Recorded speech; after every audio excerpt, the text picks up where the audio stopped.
episode of Down and Dirty. Today we're going to talk about the impact fathers have in their children's lives. But today, before we get started, of course you want to know who this amazing cast is. I'll let them introduce themselves. Start with you. I'm Julien Virgin, multimedia journalist, mood manager, vibe provider. I announce fights, but I think the biggest title is being a father. Not even just a father, a dad. There's a difference there, but we'll get into it as we go. Okay, welcome. Thank you for having me on this wonderful set. I appreciate the opportunity. How y'all doing? I am Kevin, aka Abstract Nostalgia, aka Strack Do Everything on social media.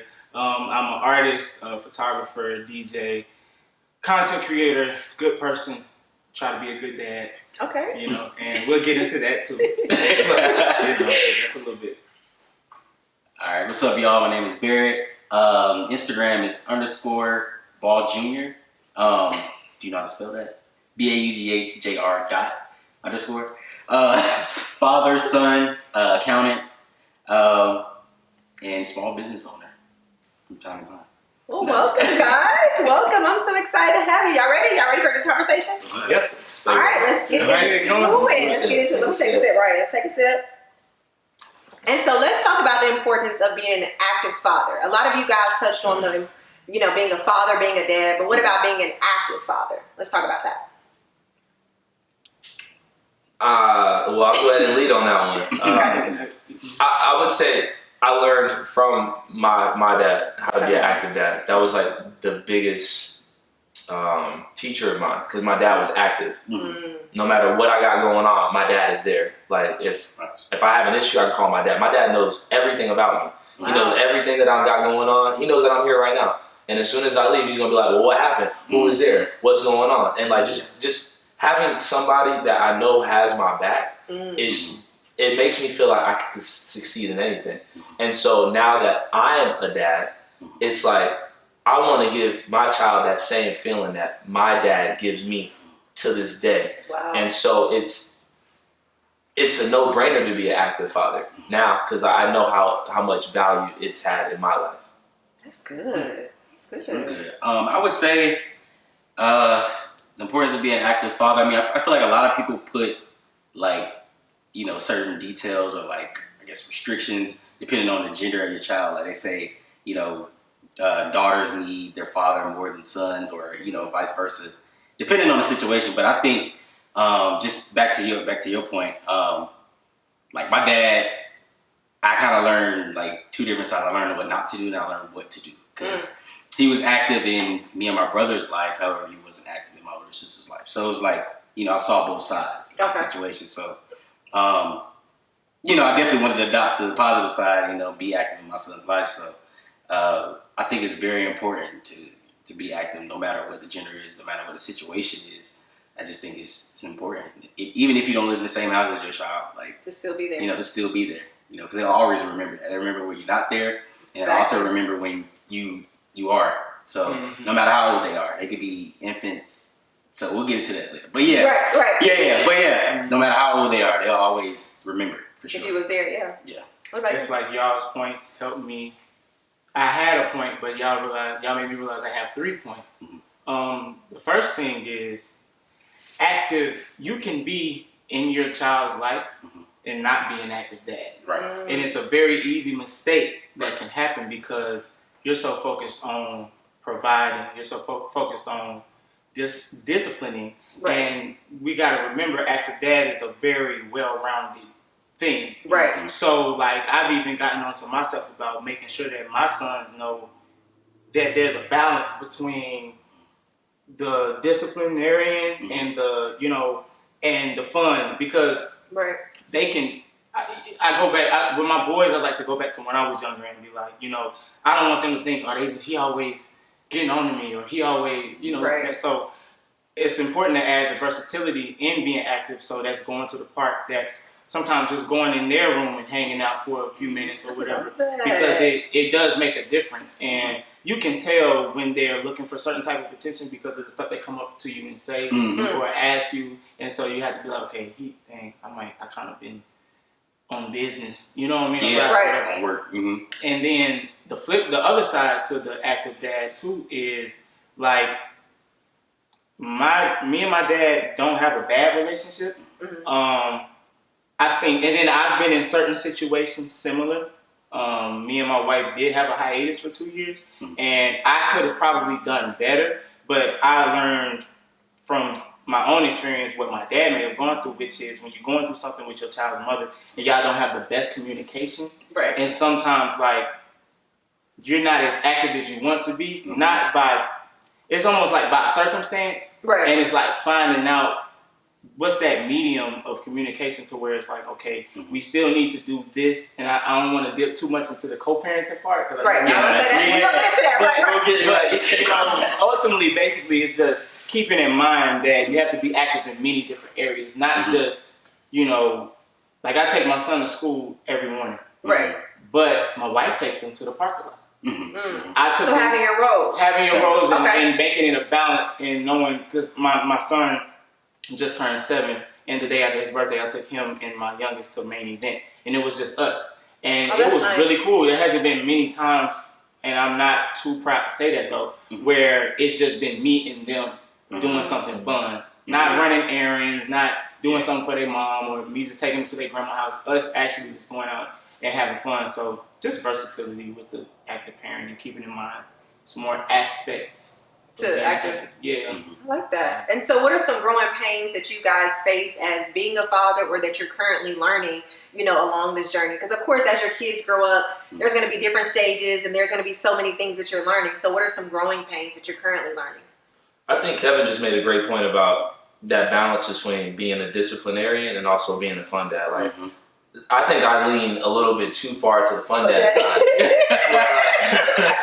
My daughter, like, she jokes with me now. She's like, "I'm gonna get your little tail," because I'm always like joking with her. Like, "I'm gonna get your little tail," but like, it's always like fun and games, you know, which is cool. But I could also, like, you know, if she knows if I need something to get done, I'm gonna talk to her in a certain way. She's gonna get it done. She knows that tone. She knows that tone, or like if I look at her, it's like, you know, she could feel that level of like if I'm disappointed in her, like it's like she could feel it. And so I guess it would be getting that balance going.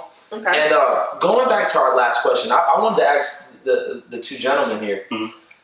And we talked earlier about our dads, right? And what kind of dads we are. Right. The older you become, do you realize why your dad did some of the things that he did? Now that you have time. So what are some of the things that your dad did, and you're like, okay, why did you do that? It's like, okay. Because I see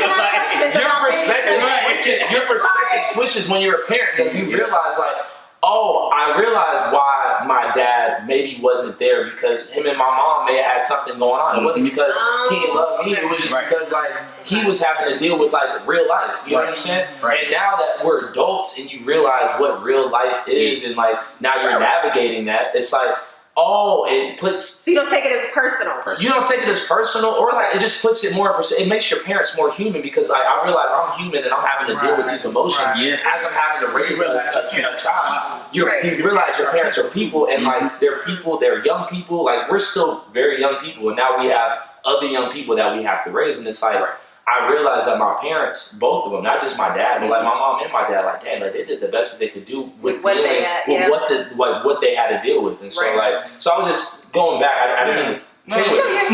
But piggyback too, like, and what got me was when you start to realize you're the same age that your parents were at certain points. So you'd be like, okay, how I'm thinking. Okay, so all right. I remember when I was talking too much, and my mama was just like, I asked maybe one too many questions. And it was like, what? Just be like, oh my bad. Okay. And so like I tell my sons, I find myself telling my kids the same stuff. My mom tells me like, learn social cues. Realize when you're talking too much, because my son gets his talkativeness from what you say. Or what you say. Because I'm dealing with that with my son now. Like, you know, he'll just say anything around anybody, like, you know, no matter what it is. I'm like, look, right, that's kids, right? So, you know, you got to teach them, you know, to tailor, you know, their thoughts and what they can express and don't where say they can everything express that comes to your mind. Right. So, and so I guess we want to know, how old are your kids? You have a daughter.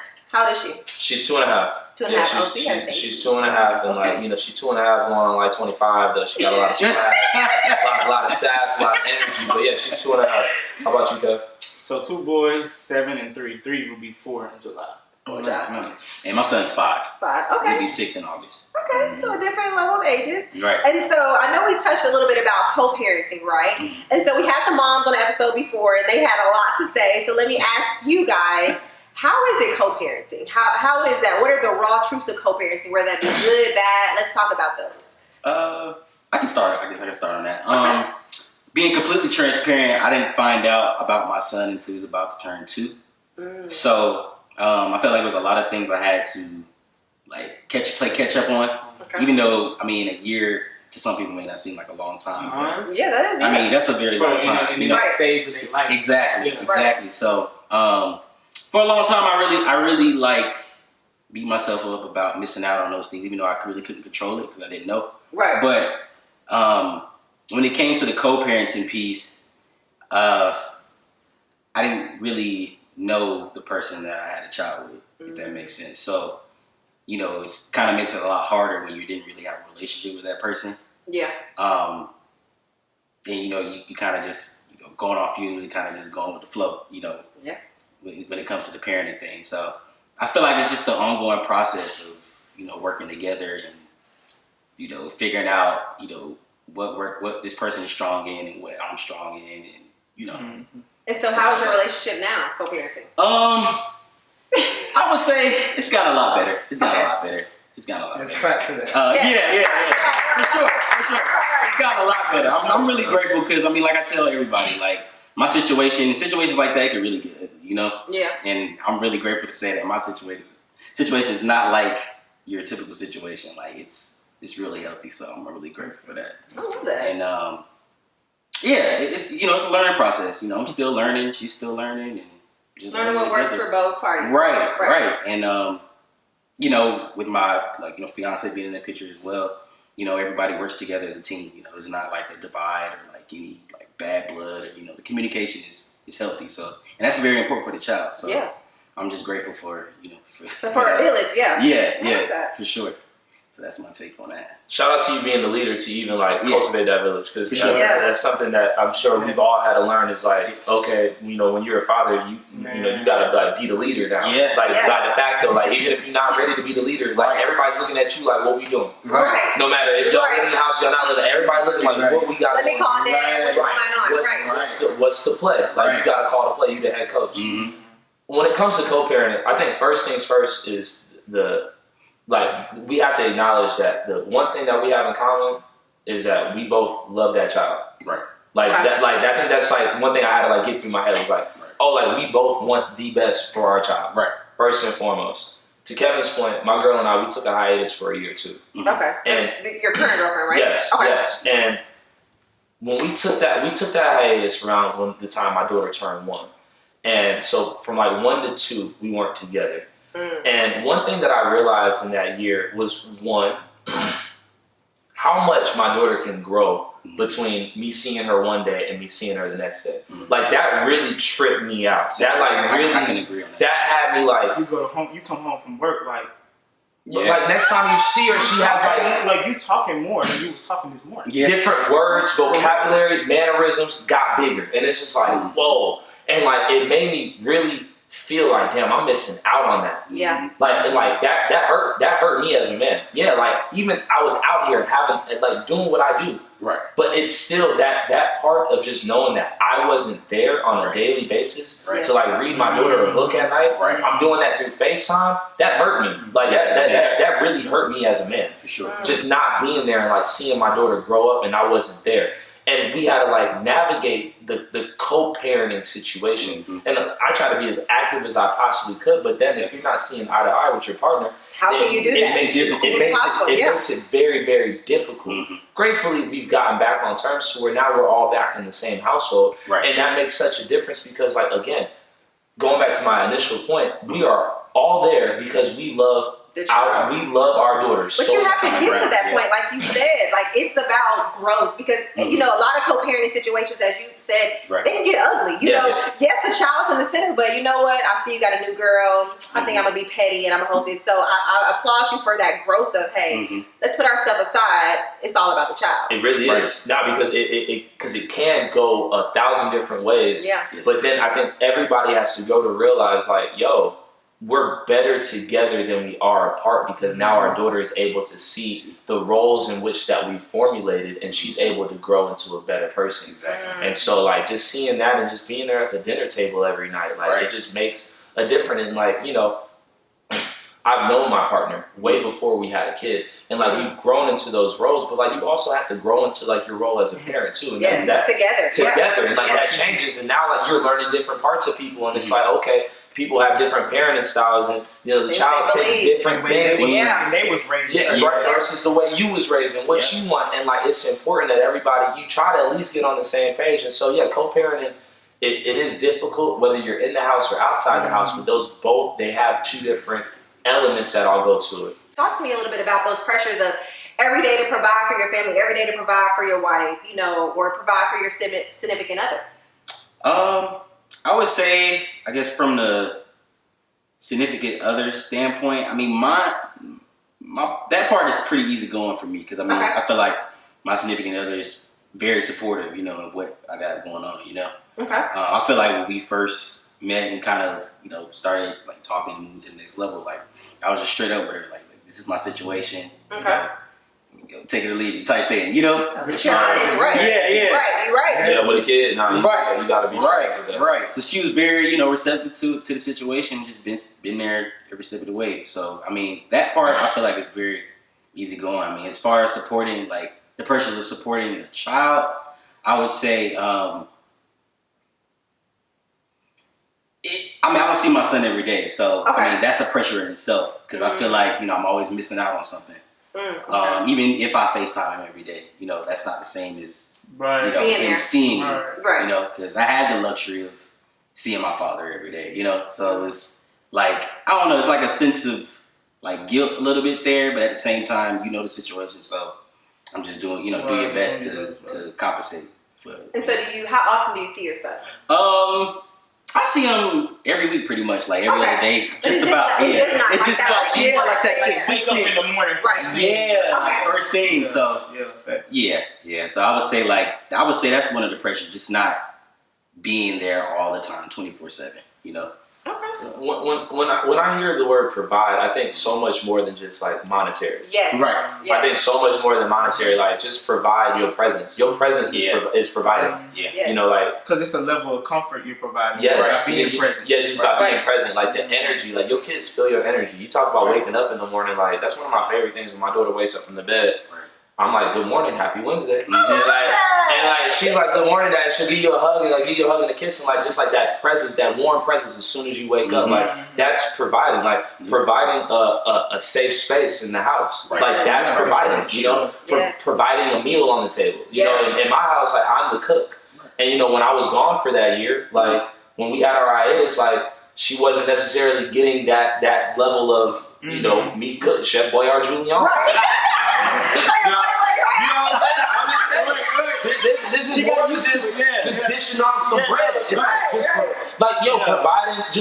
just providing that energy every day. I feel like it's a common misconception. Like a lot of fathers feel like you just dishing off some the bread. financial aspect is like you being there, being supportive. No, I feel like growing up, they know those little things like. Oh, Dad, like you said, Dad took us to the park, or I look for my dad every morning to give me a hug and kiss, and it's like you remember that. Yeah, like kids don't know. Like again, you don't know what you don't know. You don't know the financial pressures that people are under. Exactly. You get a little older, and like unless they make it evident, but they know how they feel. They know like when you're providing them attention, when you're providing them love, and like that's like the biggest thing. And like you know when we had that hiatus. I felt that like, dang, like I'm not like, yeah, I might be giving my support, you know, financially, but like, yo, like I want to be there as she's reading her book at night. I want to be there when she wakes up in the morning. Right. I want to be there to be like, hey, princess, and give her a kiss on the forehead, and like, yo, give her a high five, give her a pound. You know what I mean? Like and all the things you're saying it's like I didn't mean to cut you off. Like all the things you're saying though, bro, are reminders that I bring to myself because I wasn't always in my oldest like with him every day. You see what I'm saying? So like I know how it feels.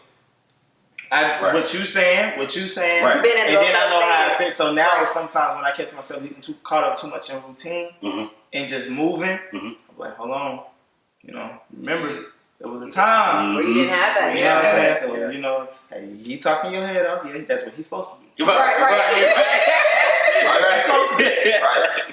And like, just providing experiences. I'm so big on like, look, my child may not remember any of this, but the experiences that we're consistently providing her are making her a better person. Just putting her in different environments and situations around other people. Now she's gaining that experience and she's able to gain that confidence and she's able to be a better person for the next opportunity or experience that comes along as she gets older. And you don't really start remembering stuff until you're about 5, 6 years old. But just her just being just us, me as a dad providing experiences. Being the leader to be like, hey, this is what we doing. We going here. We going here. Like I just know and you just see her growth. And I'm sure y'all can all speak to it. Your kids are literally a mirror of you. Oh, cool. Yes. Literally. Mirror. Yes. To be talking all day. Literally. Like, yo, we was at the park the other day. My daughter, no lie, came up to this random lady and hit her with a rock, paper, scissors. I'll be at the grocery store as an icebreaker. If I make eye contact with somebody, I ain't gonna act like I can see you. If I make eye contact, I'm like, what's up? And like, you'd be surprised. Like, people, they be like, people can better. They be like, well, listen. My daughter hit some lady randomly at the park because when she did that, she was like, yo, I was like, dang. That's what she saw. Like, it's literally a mirror. You know what I'm saying? And like, that's what we're providing. And so like, whatever our child shows us, like, just know that like we provided that. Right. Yes. So like, there's like they'll tell you exactly what you're feeding them. So like, it's not just feeding them like financially, not what they're eating. It's just like what they're consuming on a daily basis. Yeah. And so, what are some values you guys instill in your children right now that when they grow up that you believe they'll always remember? Great question. So I try to just tell my son to care about his appearance, care about his clothes, try not to walk out of the house wrinkled, because those things go a long way. Right. How people perceive you is everything. I have a saying, they say dress to impress. I like to say dress how you want to be addressed. I like that. So like, just those are, because I think that those are things that was instilled in me at a young age, and I think that it has benefited me. That and then keeping your word, just treat people how you want to be treated. If you say you're gonna do something, do it. Integrity is a big thing because he can be a little mischievous and sneaky. And it's like, you know what I mean? He'll be doing something and I walk in the room where hear the door open and he stopped. Like if you can't do it when I walk in the room, don't do it. Right. You know what I'm saying? Like if you gotta stop when I come in, you shouldn't be doing it, bro. Right. They all like that though. I feel like it's like and then it's a rite of passage. They wasn't doing nothing wrong. You making yourself look like you make yourself look obvious. Like being a gentleman, I would say. I would think I guess the situation of me, being in a separate household than his mom, like you have to teach him those things. Open the door for your mom. That's your mom. Open the door for her. Open the door for so and so, or like be respectful. Speak to adults when you walk into the room, even though you may not know them. If I know them, you see that I know them. Right. It's cool. It's cool to speak. But that's good though. Yeah. My son kind of like that too. The people he don't. Yeah. He like, who's that? Daddy talking to him. Yeah. And most importantly, like for me, it's just implementing that structure in their life. Like them having structure for their life. Like being on time, being cleanliness. Being organized. Even when it comes to anything, schoolwork, their room, clothes, all that stuff. Like, you just gotta have structure to your life. Exactly. It's gonna be harder as you get older. Yeah. So like that. Yeah, we with the basics right now. But yeah. I mean, you gotta learn the basics first. Right, you gotta start with that foundation. Yeah. Some of the foundational things that I want to instill into my child is talk to everybody, because I talk to everybody, and I'm a firm believer that your network is your net worth. Right. Like when you invest in people, like your name will be spoken in rooms that you're not in. Hey, I love that. You know what I'm I'm saying? And like my daughter, she knows no stranger. And like it's a beautiful thing to see. I'm starting to see her being a little too friendly now. You know, the other day we was somewhere, kissed the white lady on the lips, and it was like, whoa, you're doing too much now. You're doing too much now. But it was still like that. Like she made that lady's day. You know, I'm mad at the lady. I was mad at the lady. I was like, what made you think I was like, that's neither here nor there. Sarai, when she walks into a room, she said, I make her say what's up to everybody. Say what's up, give pounds. Yeah. Show love to everybody. Yeah, that's really important. Because people skills are so important because like when people walk in and she like her energy is felt. Yes. You know, she's you're gonna notice a kid anyway. A cute little kid, you're gonna notice a kid. But when the kid comes up, hey, what's up? Pounds. Give you some love. Give you a hug. That's a happy kid. It's a happy kid. It's the energy. And like, you feel that as adults. You feel when an adult walks in the room and has good energy. Right. And versus able to, their bad energy, doesn't want to speak to anybody. Right. Like that's one of my, as an adult, that's one of my biggest pet peeves. It's like if you walk into a room that I'm in and you don't say nothing and I don't exist, then that's weird. Then that's weird. That's weird. That's weird. That's weird. And I can't respect that. Like when you talk to somebody, look them in the eye, say hello. Right. And like just because you're making somebody, because you know you never know what they're feeling. Yes. You gotta break people. You gotta break people's ice sometimes. Yes. I'm teaching baby girl, break the ice right in the front. Walk in, hello. We've arrived. Right. You know what I'm saying? I want Princess Sarai. Like Princess Sarai, she needs to know like one, she's a princess because she needs to be treated as such. We call it all the time. And then it's like, yo, say hello to everybody. No matter where you are, say hello. And like, she just brightens people's days up. And like, you know, because I noticed that. I notice like when I walk in somewhere and I just say hello to somebody and you can see somebody's whole energy switch up. Yeah. I want her to have that same impact on people. And so like, that's like number one with me. And like, we're seeing it. You know, shoot, the other day we was at the library, you know, she walks in to the librarian. She's like, this is mommy. And this is Julien. She called me my first name, but I couldn't even be too mad at that because it's like, all right, because she normally sees when I walk into a room, hey, you know, this is mommy, this is Sarai. Like, you know, always just the introduction. And so just it's that mirror thing. You starting to see her just mirror that energy. And so like that's number one for me. Well, I want her to make sure that, you know, she addresses people because this life is full of people, you know, like you're gonna have to, you gotta deal with people. Right. You have to deal with people every day. Right. Yes. You need to be good with dealing with people because you're gonna get, my mama always said, you're gonna get more with sugar than you do with salt. Right. Oh. Hey, so speaking on sugar. She can't have her kissing everybody. That's my youngest though. My 3-year-old. Especially with women. Well, really mainly with women. He said, what's up? Grown with like if he was here, you know how I say, can I bring him? If when he saw you at the door, he would have said, "Hey." That's how. What's your right? They're so I like it. Oh goodness! I think we got some real good conversation here today. Okay, Dad. Sure. Dads out there, I hope we inspired you to continue being great. Make sure you follow us on all social media platforms at AybrielBTV, and we'll see you next week for another episode of Down and Dirty. Bye, guys.